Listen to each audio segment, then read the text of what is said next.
नमस्कार मेरे प्यारे साथियों, स्वागत है आप सभी का आपका अपना YouTube चैनल GTM क्लासेस में। दोस्तों आज की इस वीडियो में हम आपको मैथ का दोस्तों 30 VBI ऑब्जेक्टिव क्वेश्चन बताएंगे जो 17 फरवरी 2022 को आने वाला प्रश्न है। ठीक है, 100% दोस्तों यही आएगा आपके फाइनल बोर्ड परीक्षा 2022 में। ठीक है, इसलिए आप हमारे साथ 1 से लेकर 30 तक सभी प्रश्नों को पूरी कॉन्सेंट्रेशन के साथ देखिएगा। प्रत्येक प्रश्न को आपको मैं बेसिक को ध्यान रखते हुए समझाऊंगा दोस्तों कि एक बार में दोस्तों आपका माइंड में फिट हो जाएगा। ठीक है, बस आपको करना क्या है कि प्रत्येक प्रश्न को आपको पूरी कॉन्सेंट्रेशन के साथ देखना है। ठीक है, एक भी प्रश्न दोस्तों इस वीडियो को आप स्किप नहीं कीजिएगा। सारा प्रश्न आपके फाइनल बोर्ड परीक्षा 2022 के लिए चुनिंदा प्रश्न इसमें हम सिलेक्ट किए हैं। ठीक है, तो आइए फिर हम वीडियो को स्टार्ट करते हैं। देखिए पहला प्रश्न, दो लगातार विषम संख्याओं का मासक कितना होगा। दोस्तों ये प्रश्न आपके बोर्ड एग्जाम के लिए काफी महत्वपूर्ण है, आप इसको ध्यान से समझिएगा। देखिए कहता है कि दो लगातार विषम संख्याओं का मासक कितना होगा। तो पहले ये समझिए मेरे प्यारे साथियों कि विषम संख्या हम किससे कहते हैं, तो ऐसा संख्या जो 2 से विभाजित नहीं हो उसे दोस्तों हम विषम संख्या कहते हैं। ठीक है, आपको इसको ध्यान में रखना है। तो कहा है दो लगातार विषम संख्याओं का मासक कितना होगा। तो देखिए दो लगातार विषम संख्या हमारा क्या होगा, एक दोस्तों क्या है हमारा विषम संख्या और 3 दोस्तों क्या है विषम संख्या है। ये दोनों जो है दोस्तों दो लगातार विषम संख्या है। ठीक है, तो इसका हम मासा निकाल लेते हैं। तो मासा निकालिए तो एक यहाँ पे होगा, यहाँ पे 3 होगा। तो लगाइए तो कितना 3 टाइम लगेगा, तो यहाँ पे 3 आ जाएगा, यहाँ से कट जाएगा। दोस्तों मासा कितना आ गया, 1 आ गया, जो कि देखिए ऑप्शन नंबर ए में दिया हुआ है। तो ऑप्शन नंबर ए यहाँ पे बिल्कुल करेक्ट आंसर हो गया। ठीक है, चलिए अगला प्रश्न हम देख लेते हैं। दूसरा नंबर 8, 7, 12, 15, 10, 9, 11 का माध्यिका होगा। दोस्तों काफ़ी महत्वपूर्ण प्रश्न है। देखिए आपको इसमें माध्यिका निकालना है। ठीक है मेरे प्यारे साथियों, और जब भी आपको एक सीरीज दे दे इस तरह से और माध्यिका आपको निकालने के लिए कहे तो क्या करना है, ध्यान से सुनिएगा। पहले जो आपको सीरीज दिया हुआ इसको बढ़ते क्रम में आपको अरेंज कर लेना है। तो बढ़ते क्रम में अरेंज कीजिए। तो यहाँ पे पहले क्या आएगा 7 आएगा, इसके बाद क्या आएगा 8 आएगा, 8 के बाद क्या आएगा 9 आएगा, 9 के बाद क्या आएगा 10 आएगा, 10 के बाद क्या आएगा 11 आएगा, 11 के बाद क्या आएगा 12 आएगा, 12 के बाद दोस्तों क्या है 15 है। तो यहाँ पे 15 आ जाएगा। इस तरह से आपको इस सीरीज जो दिया हुआ है इसको बढ़ते क्रम में इस तरह से आपको सजा लेना है। फिर क्या करना है कि दोनों साइड से एक को काटते चलना है, दोनों साइड से एक को काटते चलना है। अब बीच में जो बच गया ना मेरे प्यारे साथियों वही हमारा माध्यिका हो जाता है। ठीक है, तो बीच में यहाँ क्या 10 बच गया, तो ऑप्शन नंबर यहाँ पे ए जो होगा बिल्कुल राइट आंसर हो जाएगा। ठीक है, आई होप आपको समझ में प्रश्न आया होगा। और देखिए जब इस तरह से अगर जो बीच में दोनों साइड एक जो सीरीज दिया हुआ रहेगा, ठीक है, और बढ़ते क्रम में इस तरह से सजा लीजिएगा और दोनों तरफ से काट भी लीजिएगा। और बीच में यहाँ पर अगर जो 2 संख्या बच जाएगा ना, जैसे मान लो बीच में 2 संख्या बच जाएगा तो दोनों को जोड़ लीजिएगा और दोनों को जोड़ के बटा 2 कर दीजिएगा। ठीक है, तो वो वाला आपका यहाँ पे माध्यिका हो जाएगा। ठीक है, मगर इस जो क्वेश्चन हमारा ये है दोस्तों, इसमें बीच में केवल एक संख्या बच रहा है तो हमारा यहाँ पर 10 ही केवल माध्यिका हो जाएगा। मगर जब बीच में 2 को बचेगा तो क्या करना है आपको, दोनों को जोड़ कर बटा 2 कर देना है, तो वो माध्यिका हो जाएगा। ठीक है, आपको इसको अच्छे तरीके से ध्यान में रखना, आपके बोर्ड एग्जाम में बार बार पूछे जाते हैं। आई होप आपको प्रश्न आ गया होगा समझ में। चलिए अब हम देखते हैं तीसरा नंबर प्रश्न। कहता है कि कॉट निम्न में से किसके बराबर है। देखिए एक फार्मूला होता है मेरे प्यारे साथियों, आपको इसको याद रखिएगा।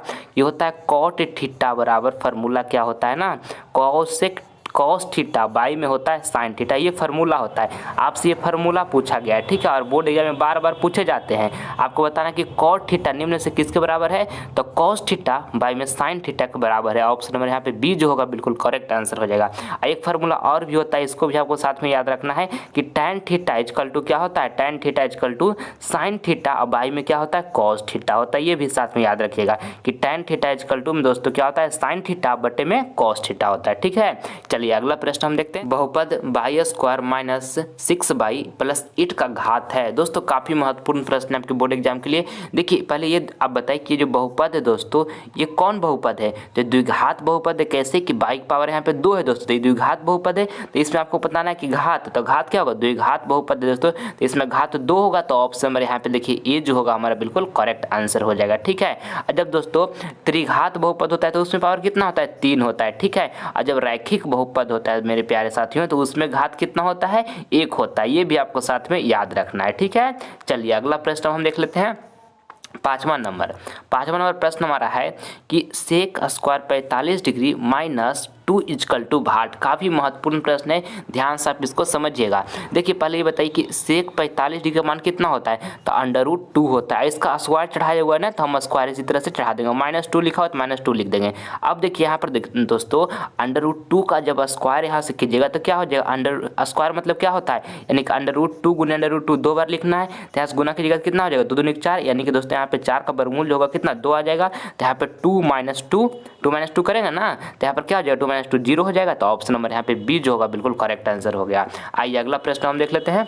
दो पासे एक साथ उछलाए गए तो दोनों पासा पर एक ही संख्या आने की प्रायिकता होगी। दोस्तों ये प्रश्न आपके बोर्ड एग्जाम के लिए लल्लन टॉप प्रश्न है, काफी महत्वपूर्ण प्रश्न है। ठीक है, देखिए एक फार्मूला होता है प्रोबेबिलिटी ऑफ इवेंट बराबर मेरे प्यारे साथियों पीई बराबर फार्मूला होता है NE। ठीक है, NE अब बटे में होता है क्या, NS होता है। ये फार्मूला आप याद कर लीजिएगा, आपके बोर्ड एग्जाम के लिए काफी महत्वपूर्ण है। ठीक है, और देखिए प्रश्न क्या कहता है, कहता है दो पासे एक साथ उछाले गए तो दोनों पर एक ही संख्या आने की प्रायिकता होगी। देखिए कह रहा है दो पासे एक साथ उछाले गए, यानी दोस्तों पासा मतलब नहीं समझ रहे हैं, लीडो गोटी खेलते हैं ना छक्का, वही वाला। तो यहाँ से आप जब दो पासा को जब उछालिएगा तो देखिए गोटी जो खेलते हैं उसमें कितना फेस होता है, 6 फेस होता है ना, तब उसको जब 2 बार उछालिएगा तो NS जो हमारा होगा 6 छक 36 हो जाएगा। यानी कि प्रोबेबिलिटी ऑफ इवेंट बराबर यहाँ से लिखेंगे हमारा NS कितना हो जाएगा 6 छक 36 हो जाएगा, क्योंकि लीडो गोटी जो खेलते हैं दोस्तों उसमें हमारा 6 फेस होता है ना, तो 6 छक 36 हमारा NS हो गया। यानी कि घटना होने का दोस्तों जो कुल संभावना होगा वो कितना होगा 36 होगा।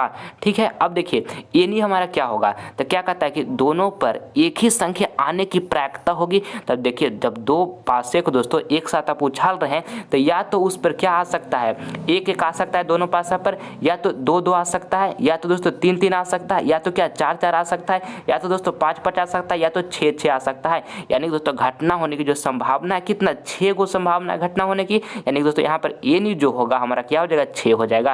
यानी कि घटना होने का जो संभावना है कितना है 6 है। तो यहाँ से हमारा प्रोबेबिलिटी ऑफ इवेंट बराबर क्या निकल जाएगा मेरे प्यारे साथियों, यहाँ से काटिएगा तो 6 छक 36 यानी कि 1/6 निकल जाएगा। ठीक है, जो कि देखिए ऑप्शन नंबर सी में दिया हुआ है, ऑप्शन नंबर सी बिल्कुल करेक्ट आंसर हो गया। आई होप ये प्रश्न आपको अच्छे तरीके से क्लियर हुआ होगा। आइए अगला प्रश्न हम देखते हैं 7 नंबर। कहता है कि बाह्य बिंदु से वृत्त पर खींची गई स्पर्श रेखाओं की लंबाई होगी। काफी महत्वपूर्ण प्रश्न है आपके बोर्ड एग्जाम के लिए दोस्तों।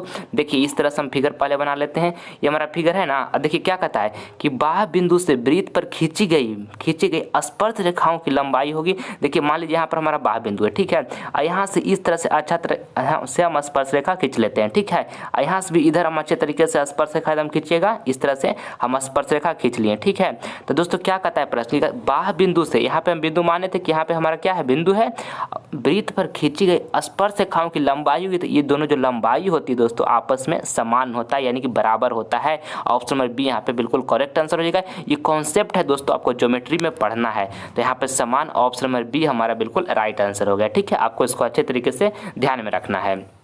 आइए अगला प्रश्न हम देख लेते हैं 8 नंबर। 12 मीटर ऊंचे खंबे की जमीन पर पड़ रही छाया की लंबाई 4 × √3 है, तो सूर्य का उन्नयन कौन होगा। दोस्तों काफी महत्वपूर्ण प्रश्न है आपके बोर्ड एग्जाम के लिए, ऐसा प्रश्न बिहार बोर्ड हमेशा पूछता है। ठीक है, ध्यान से समझिएगा। देखिए कहता है 12 मीटर ऊंचे खंबे की जमीन पर पड़ रही छाया की लंबाई 4 × में दोस्तों √3 है, तो सूर्य का उन्नयन कौन होगा।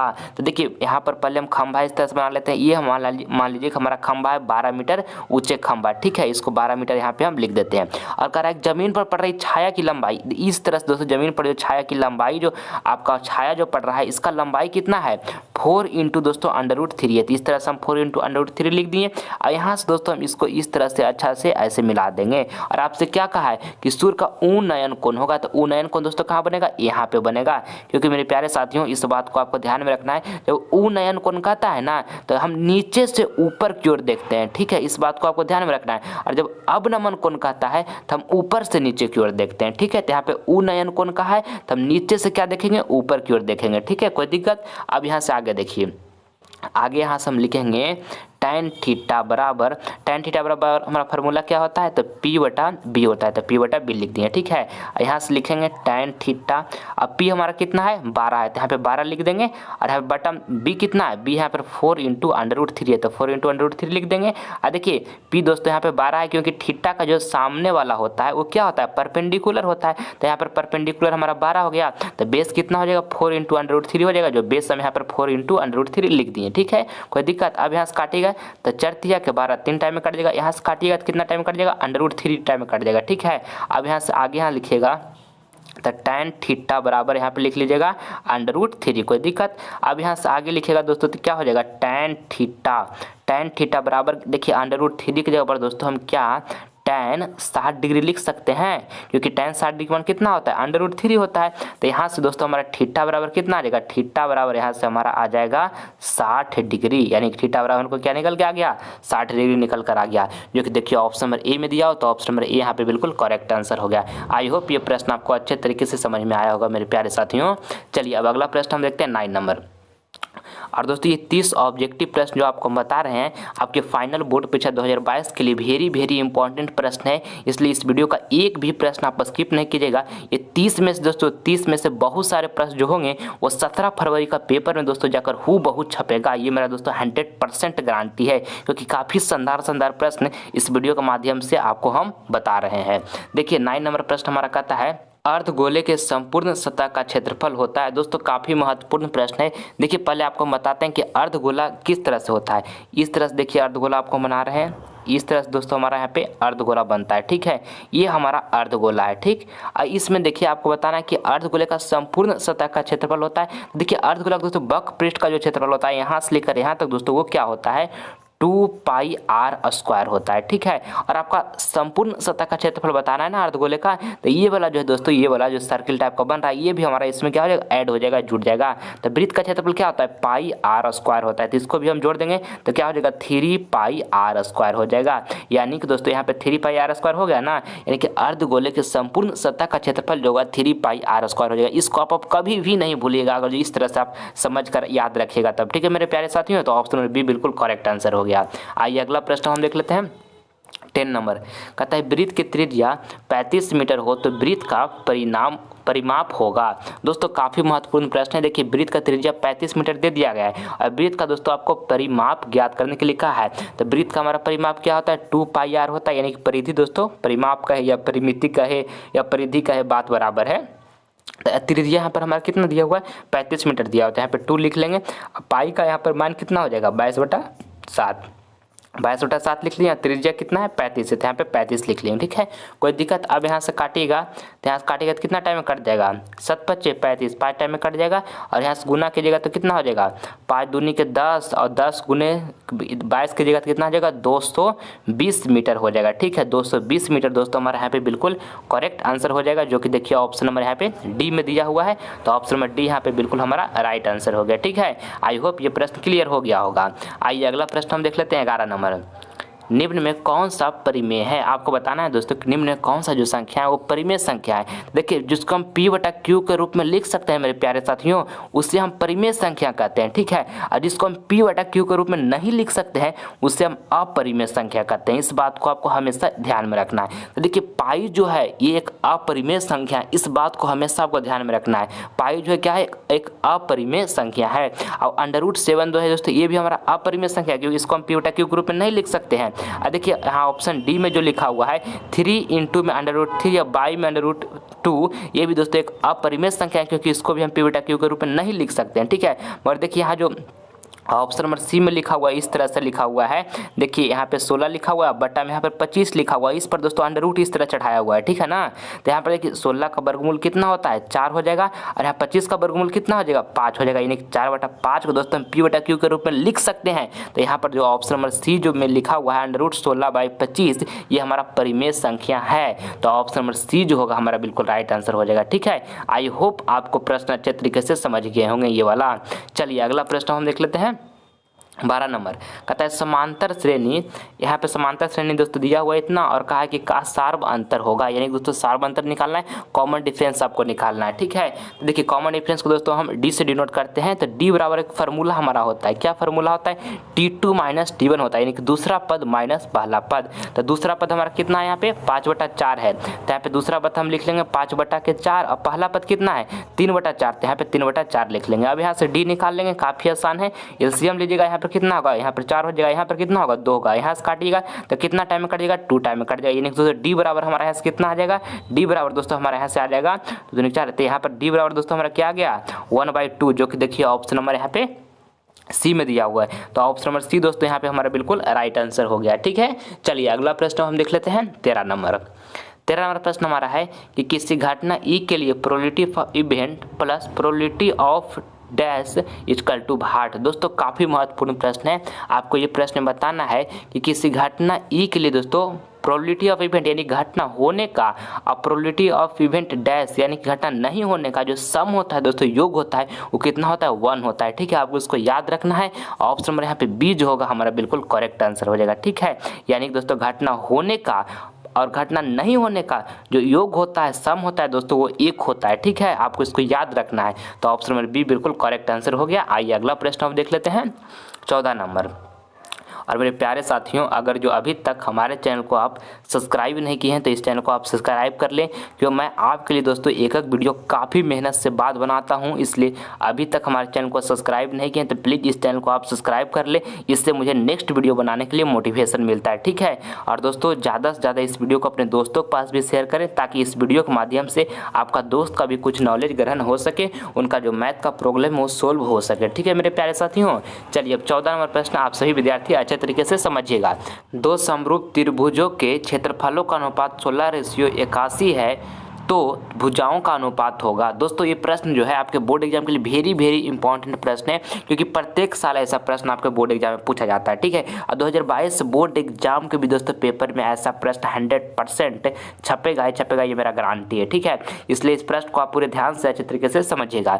देखिए, जब भी दोस्तों दो त्रिभुज, ठीक है, दो त्रिभुज समरूप होंगे, ठीक है, क्षेत्रफलों का अनुपात दिया हुआ रहेगा और आपसे भुजाओं का अनुपात पूछेगा, तो जो क्षेत्रफलों का अनुपात दिया हुआ रहेगा ना, जैसे मैं यहाँ पे 16:81 दिया हुआ, तो उसका दोस्तों आप वर्गमूल कर दीजिएगा, यानी कि वर्गमूल कर दीजिएगा तो कितना हो जाएगा, 16 का वर्गमूल 4 हो जाएगा और 81 का वर्गमूल कितना हो जाएगा, 9 हो जाएगा। यानी कि दोस्तों हमारे यहाँ पे 4:9 जो होगा बिल्कुल हमारा करेक्ट आंसर हो जाएगा। ऑप्शन नंबर सी, इस बात को आपको ध्यान में रखना है। ठीक है, अब देखिए जब दो त्रिभुज समरूप होंगे और भुजाओं का अनुपात दिया हो रहेगा, ठीक है, उनके संगत भुजाओं का अनुपात दिया हो रहेगा, क्षेत्रफलों का अनुपात पूछेगा, तो जो संगत भुजा का अनुपात दिया हो रहेगा ना, उसका स्क्वायर कर दीजिएगा, तो दोस्तों उसका क्षेत्रफल का अनुपात निकल जाएगा। ठीक है, इसको आपको हमेशा ध्यान में रखना है। ठीक, चलिए अगला प्रश्न हम देख लेते हैं 15 नंबर। सारा प्रश्न दोस्तों आपके बोर्ड एग्जाम के लिए काफ़ी महत्वपूर्ण इसमें हम आपको बता रहे हैं इस वीडियो के माध्यम से, इसलिए एक भी प्रश्न स्किप नहीं कीजिएगा। 1 से लेकर 30 तक सारे प्रश्न को पूरी कंसंट्रेशन के साथ समझिएगा दोस्तों। प्रत्येक प्रश्न को आपको बेसिक को ध्यान रखते हुए मैं बता रहा हूँ कि एक बार में दोस्तों आपको माइंड में क्लियर हो जाएगा अच्छे तरीके से, और आप बोर्ड एग्जाम में दोस्तों पूरी कॉन्फिडेंस के साथ बना कर आइएगा। ठीक है, चलिए देखिए 15 नंबर प्रश्न समझिएगा। कहता है कि 8 सेंटीमीटर भुजा वाले वर्ग का क्षेत्रफल ज्ञात करें। काफ़ी महत्वपूर्ण प्रश्न है। देखिए 8 सेंटीमीटर भुजा वाले वर्ग का क्षेत्रफल ज्ञात करना है, तो वर्ग का जो दोस्तों हमारा वर्ग का क्षेत्रफल क्या होता है, भुजा स्क्वायर होता है। ये फार्मूला है, आपको इसको याद रखना है कि वर्ग का जो हमारा क्षेत्रफल होता है क्या होता है, भुजा स्क्वायर होता है। ठीक है, अब भुजा 8 सेंटीमीटर दिया हुआ है, तो यहाँ पे दोस्तों हम 8 सेंटीमीटर का क्या कर लेंगे, स्क्वायर इस तरह से कर लेंगे। और स्क्वायर मतलब क्या, यानी कि 8 सेंटीमीटर गुने 8 सेंटीमीटर गुने 2 बार लिखना होगा, 8 गुने 8 तो 8, ठीक है, 64 सेंटीमीटर स्क्वायर, यानी 64 सेंटीमीटर स्क्वायर जो होगा हमारा बिल्कुल करेक्ट आंसर हो जाएगा। ऑप्शन नंबर यहाँ पे ए जो होगा बिल्कुल हमारा करेक्ट आंसर हो जाएगा। ठीक है, चलिए अगला प्रश्न हम देख लेते हैं 16 नंबर। दो पासों को एक साथ फेंका जाता है, दोनों पासों पर अंक 5 आने की प्रायिकता होगी। दोस्तों ये प्रश्न आपके बोर्ड एग्जाम के लिए काफ़ी महत्वपूर्ण है, इसको आप ध्यान से समझिएगा। एक फार्मूला अभी आपको हम बताएं दोस्तों, प्रोबेबिलिटी ऑफ इवेंट बराबर, यानी कि दोस्तों पीई बराबर फार्मूला आपको हम क्या बताए हैं, तो एन ई, ठीक है, एन ई। बटे में दोस्तों क्या होता है, बटे में दोस्तों होता है एन एस, ये फार्मूला होता है, आपको इसको अच्छे तरीके से याद रखना है। ठीक है, और देखिए प्रश्न क्या कहता है कि दो पासे को एक साथ फेंका जाता है, यानी कि दोस्तों हमारा यहाँ पर एन एस कितना हो जाएगा, यहाँ से लिख लेते हैं प्रोबेबिलिटी ऑफ इवेंट, और बराबर में एनएस कितना होगा दोस्तों, एनएस जो होगा दो पासा को एक साथ फेंका जा रहा है ना, तो 6 छक 36 हो जाएगा, यानी दोस्तों घटना होने का जो कुल संभावना होगा कितना हो जाएगा, 36 हो जाएगा। ठीक है, अब कहता है कि दोनों पासों पर अंक 5 आने की प्रायिकता होगी, यानी दोस्तों जब आप दो पासा को उछलाए हैं तो दोनों पासा पर दोस्तों 5 अंक आने की प्रायिकता क्या, यानी कि इस भी गोटी पर 5, इस भी गोटी पर 5, यानी दोनों गोटी पर 5 दोस्तों एक ही बार में आ सकता है। यानी दोस्तों हमारा यहाँ पर एन ई जो होगा क्या हो जाएगा, 1 हो जाएगा, यानी कि घटना होने का संभावना जो होगा कितना होगा, 1 होगा, यानी कि हमारे यहाँ से राइट आंसर जो होगा दोस्तों 1/36 हो जाएगा, जो कि ऑप्शन नंबर बी में दिया हो, तो ऑप्शन नंबर बी बिल्कुल करेक्ट आंसर हो गया। आई होप आपको अच्छे तरीके से प्रश्न क्लियर हो रहा होगा प्रश्न। चलिए देखते हैं हम 17 नंबर प्रश्न कहता है कि कॉसेक 90 माइनस थीटा इंटू में साइन 90 माइनस थीटा किसके बराबर है। तो देखिए फार्मूला है दोस्तों कि कॉसेक 90 माइनस थीटा क्या होता है, तो कॉसेक 90 माइनस थीटा दोस्तों सेक थीटा होता है। ठीक है, ये फार्मूला आपको याद रखना है। और इंटू साइन 90 माइनस थीटा क्या होता है, साइन 90 माइनस थीटा दोस्तों कॉस थीटा होता है। और देखिए सेक थीटा इंटू में कॉस थीटा इक्वल टू 1 होता है। ठीक है, तो हमारा राइट आंसर जो होगा यहाँ पे ऑप्शन नंबर ए जो होगा बिल्कुल राइट आंसर हो गया। ठीक है, आपको इसको अच्छे तरीके से ये फार्मूला को याद रखना है। आइए अगला प्रश्न हम देख लेते हैं। 18 नंबर कहता है कि यदि ए बी सी किसी त्रिभुज के कोण हो तो sine A plus B by में 2 बराबर है। यानी कि दोस्तों आपको यहाँ से निकालना है साइन देखिए यहाँ लिखा हुआ है बी प्लस सी लिखा हुआ है, बी प्लस टी बाई में 2, ये दोस्तों आपको यहाँ से निकालना है। और कहता है कि ए बी सी किसी त्रिभुज के कोण हो तो आपको दोस्तों इतना फाइंड करना है, इतना बराबर होगा। तो देखिए यहाँ से दोस्तों हमारा त्रिभुज का तीनों कोणों का योग जो होता है, मान लीजिए कोण ए प्लस में दोस्तों कोण बी प्लस में दोस्तों कोण सी इक्वल टू क्या होता है 180 डिग्री होता है। त्रिभुज का तीनों कोणों का योग जो होता है 180 डिग्री होता है। इसको आपको अच्छे तरीके से याद रखना है, ये आपके बोर्ड एग्जाम के लिए काफ़ी महत्वपूर्ण है और काफ़ी बेसिक चीज़ है ये। अब देखिए यहाँ से हम निकालते हैं बी प्लस सी बराबर निकालेंगे, यहाँ पे 180 लिखेंगे। और देखिए 1 को यहाँ पे दोस्तों ए जो लिखा हुआ है बराबर उस साइड भेज देंगे तो यहाँ पे माइनस ए आ जाएगा इधर। और यहाँ पर बी प्लस सी बराबर दोस्तों क्या आ गया 180 माइनस ए। तो यहाँ पर इस तरह से हम लिख सकते हैं साइन, अब बी प्लस सी की जगह पर दोस्तों हम यहाँ पे लिख देंगे 180 डिग्री माइनस में यहाँ पे ए लिख देंगे। अब बाई में है 2 जिस तरह से लिखा हुआ है इसी तरह से 2 लिख देंगे, यहाँ तक कोई दिक्कत। अब देखिए यहाँ से आगे कीजिएगा तो आगे यहाँ से कीजिएगा तो साइन, और देखिए यहाँ पे 180/2 तो कितना हो जाएगा 180/2 कीजिएगा तो यहाँ पे 90 डिग्री हो जाएगा। और यहाँ पे a/2 दोस्तों यहाँ पे a/2 इसी तरह से रह जाएगा, कोई दिक्कत। और देखिए साइन 90 में थीटा क्या होता है, तो साइन 90 में थीटा दोस्तों कॉस थीटा होता है। और थीटा के जगह पर यहाँ पर क्या है a/2 है, तो यहाँ पे हम a/2 इसी तरह से लिख देंगे, कोई दिक्कत। तो यहाँ पर कॉस a/2 जो होगा मेरे प्यारे साथियों बिल्कुल राइट आंसर हो जाएगा ऑप्शन नंबर सी। ठीक है, चलिए अगला प्रश्न हम देख लेते हैं। और मेरे प्यारे साथियों अगर जो अभी तक हमारे GTM क्लासेस को आपका दोस्तों ये GTM क्लासेस जो है आपका अपना परिवार है, आप हमारे परिवार हैं, हम सभी दोस्तों एक परिवार हैं। ठीक है, और जो अभी तक हमारे GTM क्लासेस चैनल को आप सब्सक्राइब नहीं किए हैं तो प्लीज़ इस चैनल को आप सब्सक्राइब कर लें, क्योंकि दोस्तों मैं आपको ऑल सब्जेक्ट का ऑब्जेक्टिव और सब्जेक्टिव सभी महत्वपूर्ण प्रश्न आपको हम बताएंगे जो आपके 2022 बोर्ड एग्जाम के लिए काफ़ी महत्वपूर्ण है। एग्जाम आते आते तक उन सभी प्रश्नों को आपके हम समीप रखने वाले हैं, इसलिए हमारे चैनल को आप सब्सक्राइब कर लीजिएगा और हमारे साथ आप जुड़े रहिएगा। ठीक है, और जैसे मैं देखिए इस वीडियो के माध्यम से आपको हम 30 ऑब्जेक्टिव क्वेश्चन बता रहे हैं, तो ये सभी ऑब्जेक्टिव क्वेश्चन को आपको बार बार प्रैक्टिस करते रहना है, क्योंकि दोस्तों मैथ जो है ना प्रैक्टिस का चीज़ है, जितना प्रैक्टिस कीजिएगा उतना आप स्ट्रांग होते जाएगा। और हर हालत में फाइनल बोर्ड परीक्षा में 480 प्लस मार्क्स प्राप्त करना है, क्योंकि माँ और पिता की आंखों में क्या खुशी के आंसू बहाना है दोस्तों। तो आज तो मुझे मेहनत करना ही पड़ेगा। ठीक है, बचपन से बहुत उम्मीद लेकर आपको पाले हैं माता पिता, बहुत उम्मीद किए हुए हैं आपसे। ठीक है, आसपास के लोग आपके बारे में क्या बोलते हैं क्या कह रहे हैं उनको इग्नोर कीजिए, जो कह रहे हैं कहने दीजिए। आप अपना फोकस केवल अपना लक्ष्य पर रखिए, अपना गोल पर रखिए और हर हालत में 480 प्लस मार्क्स प्राप्त कीजिए। और जिस दिन रिजल्ट आएगा दोस्त उस दिन माँ और पिता की आंखों में गौर से आप देखिएगा, माँ पिता के चेहरा उनके आंखों में खुशी के आंसू होगा कि हमारा बेटा इतना अच्छा मार्क्स लाया है या हमारा बेटी इतना अच्छा मार्क्स लाई है। तो दोस्तों ये आपका कर्तव्य है, आपका ये जिम्मेदारी है, आपके ऊपर ये रिस्पॉन्सिबिलिटी है कि आप 480 प्लस मार्क्स बोर्ड में एग्जाम में प्राप्त करें और अपनी माँ और पिता की आंखों में खुशी के आंसू बहाएं। ठीक है, और आप ये काम को कर सकते हैं मेरे प्यारे साथियों, आपके अंदर ये टैलेंट है, क्योंकि हर इंसान के पास इतना क्षमता होता है कि जो वो सोच सकता है वो कर सकता है, और ये क्षमता आपके अंदर भी है। तो आप ये टारगेट को अचीव कर सकते हैं, बशर्ते आपको मन से पढ़ाई करते रहना होगा, 1 मिनट भी समय को बर्बाद नहीं करना होगा। जितना हमसे मेहनत हो रहा है आपके लिए पूरे जोश एनर्जी के साथ हम लगे हुए हैं, आप भी मेहनत करते रहिए मन से और हमारे साथ कंटिन्यू आप बने रहिए। ठीक है, चलिए अब हम देखते हैं सेक 70 डिग्री इंटू में sine 20 degree plus cos 20 degree into में कॉसेक 70 डिग्री का मान है। दोस्तों काफ़ी महत्वपूर्ण प्रश्न है, ध्यान से देखिए।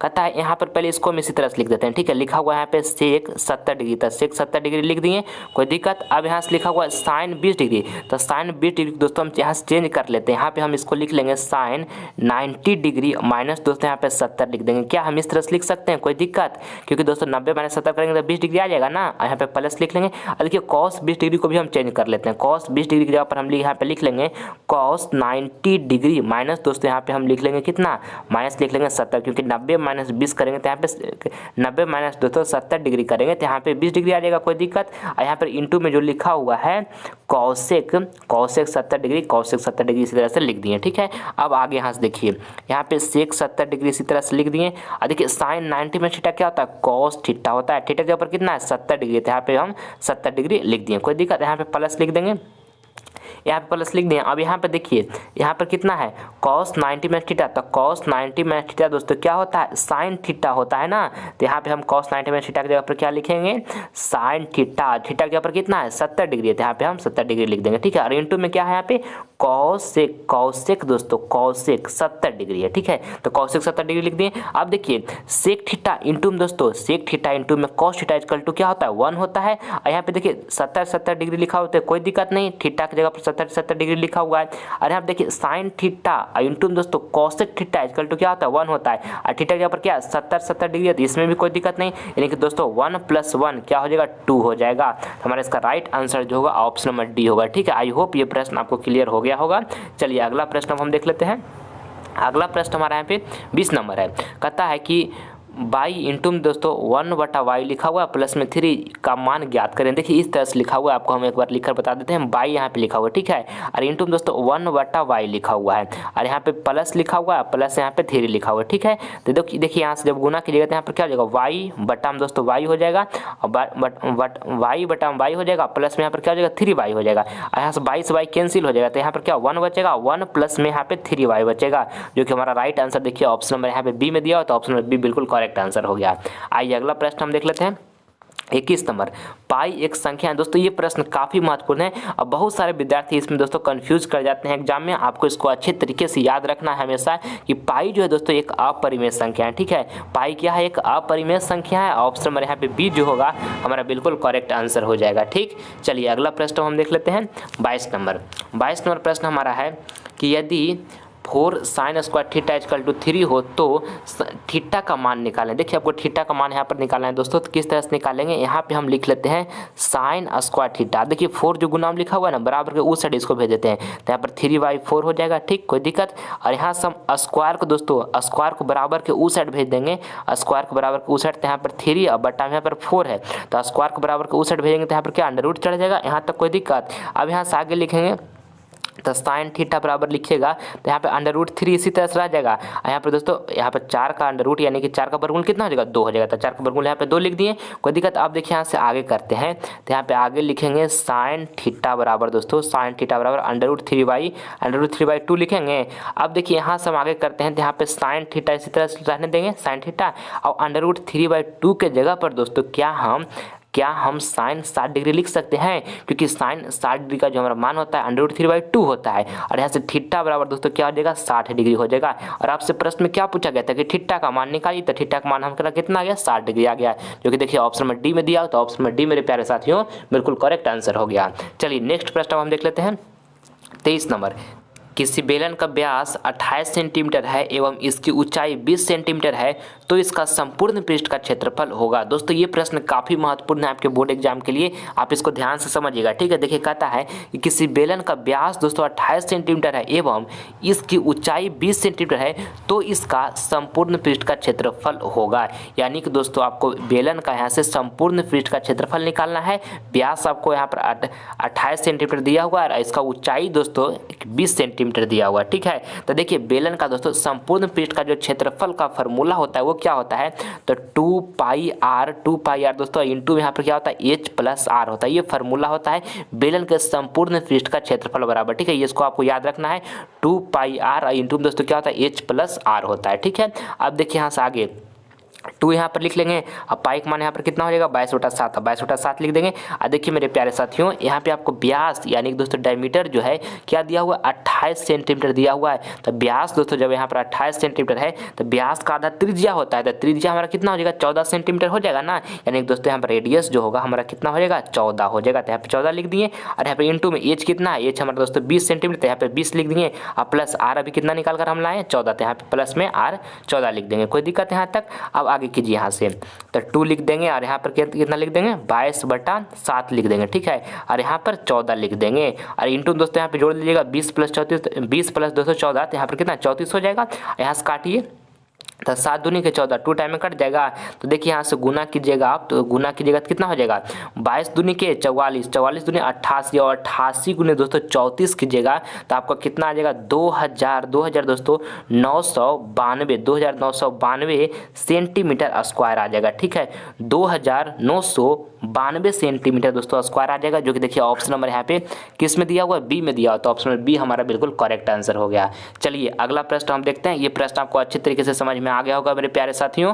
अब देखिए हमारा 24 नंबर प्रश्न कहता है कि 8 के पावर 0 इंटू दोस्तों 2 के पावर 0 का मान ज्ञात करें। काफ़ी महत्वपूर्ण प्रश्न है, ये पॉइंट को आपको ध्यान में रखना है दोस्तों कि किसी भी संख्या का पावर 0 दोस्तों 1 होता है, ठीक है। तो यहाँ पर 8 के पावर 0 है तो क्या हो जाएगा 1 हो जाएगा। यहाँ पर 2 के पावर भी दोस्तों क्या है 0 है, तो यहाँ पर क्या हो जाएगा 1, तो 1 × 1 क्या हो जाएगा 1 हो जाएगा, ठीक है। इस पॉइंट को आपको हमेशा याद रखना है कि किसी भी संख्या का पावर 0 जो होता है वो कितना होता है 1 होता है। तो ऑप्शन नंबर ए यहाँ पर हमारा बिल्कुल राइट आंसर हो गया। आइए अगला प्रश्न हम देख लेते हैं 25 नंबर। अब मेरे प्यारे साथियों इससे पहले वाला अगर जो हमारा मैथ का वीडियो नहीं देखते हैं, डिस्क्रिप्शन में लिंक दिया हुआ है, वहाँ पर जाकर आप देख सकते हैं, जिसमें दोस्तों हम सब्जेक्टिव और ऑब्जेक्टिव दोनों को शानदार प्रश्न उसमें हम डिस्कस किए हैं, जबकि 2022 बोर्ड एग्जाम के लिए काफ़ी महत्वपूर्ण है। डिस्क्रिप्शन में लिंक है, एक बार जाकर आप उसे जरूर देखें। उस वीडियो को देखने से आपको काफ़ी कुछ सीखने को मिलेगा।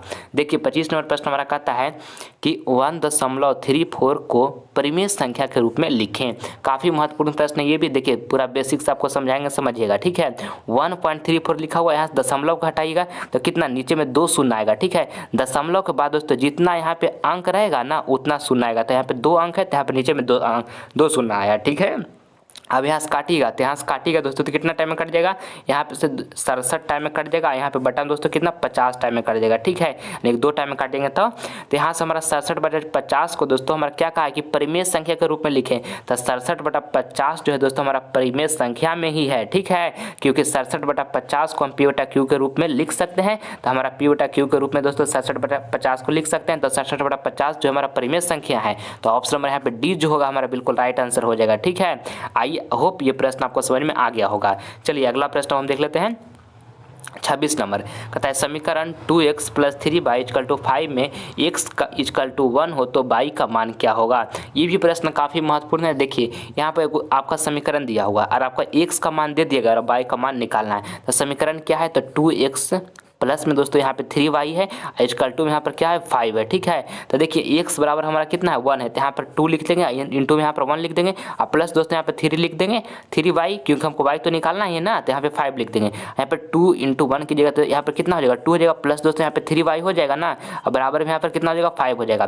देखिए 2 को दोस्तों बराबर के उस साइड अगर जो आप भेज दीजिएगा तो कितना हो जाएगा 5 - 2 हो जाएगा, तो 5 - 2 की जगह कितना यहाँ पे 3 होगा ना। अब आगे यहाँ से देखिए तो y बराबर हमको निकालना है ना, तो ये 3 को बराबर के उस साइड भेज दीजिए, तो यहाँ पर गुना में तो बराबर उस साइड में जाके भागा में यहाँ से कट जाएगा, तो y बराबर कितना जाएगा y बराबर 1 आ जाएगा। तो ऑप्शन में यहाँ पे डी जो होगा बिल्कुल राइट आंसर हो गया, ठीक है। समझ गए। चलिए अगला प्रश्न हम देखते हैं 27 नंबर। कहता है त्रिभुज ए बी से एक समकोण त्रिभुज है जिसमें कोण C = 90 डिग्री है, तो cos A + B का मान है। दोस्तों ये प्रश्न आपके बोर्ड एग्जाम के लिए वेरी इंपॉर्टेंट प्रश्न है, आप इसको पूरे ध्यान से अच्छे तरीके से समझिएगा। कहता है किसी त्रिभुज में दोस्तों एक समकोण त्रिभुज है, त्रिभुज ए बी जो है एक समकोण त्रिभुज है जिसमें कोण C 90 डिग्री है, तो cos A + B का आपको मान बताना है। देखिए पहले हम यहाँ से त्रिभुज बना लेते हैं, समकोण त्रिभुज। इस तरह से मान लीजिए दोस्तों हमारे पर यहाँ पे A है, यहाँ पे C, यहाँ पे B, A B C इस तरह से है दोस्तों। यहाँ पे कोण C जो है हमारा 90 डिग्री है, यानी कि समकोण है, और आपको cos A + B का मान बताना है। तो देखिए त्रिभुज का तीनों कोणों का योग जो होता है, जैसे में यहाँ पर देखिए कोण A प्लस में दोस्तों क्या होता है कोण B, और प्लस में क्या होता है कोण C। त्रिभुज का तीनों कोणों का योग कितना होता है 180 डिग्री होता है, आपको हम पहले भी बताए हैं। और देखिए कोण C बराबर हमको कितना दिया हुआ है, यहाँ पे 90 डिग्री दिया हुआ है, तो यहाँ से हम निकालते हैं कोण A प्लस में दोस्तों कोण B बराबर निकालेंगे, कोण C की जगह पर हम 90 डिग्री रख देंगे क्योंकि हमको कोण C 90 डिग्री दिया हुआ है, ठीक है। अब देखिए आगे यहाँ से कोण A प्लस में कोण B बराबर क्या हो जाएगा 90 को बराबर उस साइड भेजेंगे तो 180 - 90 करेंगे दोस्तों, तो क्या हो जाएगा यहाँ पे 90 हो जाएगा, यानी कि कोण A प्लस कोण B बराबर कितना आ गया 90 डिग्री आ गया। और यहाँ पर cos ए प्लस बी का आपको मान बताना था, यानी दोस्तों यहाँ पे कॉस लिख लेंगे। और देखिए ए प्लस बी के जगह पर हम कितना 90 डिग्री रख सकते हैं ना, क्योंकि अभी हम निकाल कर लाए हैं कोण ए प्लस कोण बी बराबर 90 डिग्री, अभी लाए ना मेरे प्यारे बाबू। अब यहाँ पर देखिए कॉस 90 डिग्री का जो मान होता है कितना होता है, 0 होता है। तो हमारे यहाँ पर राइट आंसर जो होगा ऑप्शन नंबर ए होगा। ठीक है, आप सभी विद्यार्थियों को समझ में आया होगा पूरे अच्छे तरीके से ये प्रश्न है। चलिए अगला प्रश्न हम देखते हैं। अगला प्रश्न हमारा कौन है, 28 नंबर है। 144 के अभाज्य गुणनखंड में 2 का घातांक है। दोस्तों काफ़ी महत्वपूर्ण प्रश्न है, इसको आप ध्यान से समझिएगा। इसमें आपको बताना है कि 144 के अभाज्य गुणनखंड में 2 का घातांक है। तो देखिए 144 यहाँ पे लिख लेंगे, इसका अभाज्य गुणनखंड निकालते हैं तो 2 से यहाँ लगाइए तो कितना 72 टाइम में लगेगा, फिर यहाँ से 2 से लगाएंगे तो 36 दूनी के 72 यानी कि 2 टाइम में लगेगा, फिर यहाँ से 2 से लगाएंगे तो कितना 18 हो जाएगा, फिर यहाँ से 2 से लगाइए तो यहाँ पर कितना हो जाएगा 9 हो जाएगा। अब लगाइएगा कितना 3 से तो यहाँ पे 3 हो जाएगा, यानी कि दोस्तों यहाँ पर 2 कितना है 2 4 है, यानी कि दोस्तों यहाँ पे 2 इंटू 2 इंटू 2 इंटू 2 और यहाँ पे 3 कितना हुआ है 3 2 बार है, तो यानी दोस्तों 2 का पावर यहाँ पर कितना हो जाएगा 4 हो जाएगा, 3 का पावर यहाँ पर कितना हो जाएगा 2 हो जाएगा। आपको क्या बताना था ये प्रश्न में कि 144 के अभाज्य गुणनखंड में 2 का घातांक है, तो 2 का दोस्तों घातांक कितना है 4 है। ठीक है, तो ऑप्शन नंबर यहाँ पे जो बी होगा हमारा बिल्कुल करेक्ट आंसर हो जाएगा, ऑप्शन नंबर बी। चलिए अगला प्रश्न हम देख लेते हैं।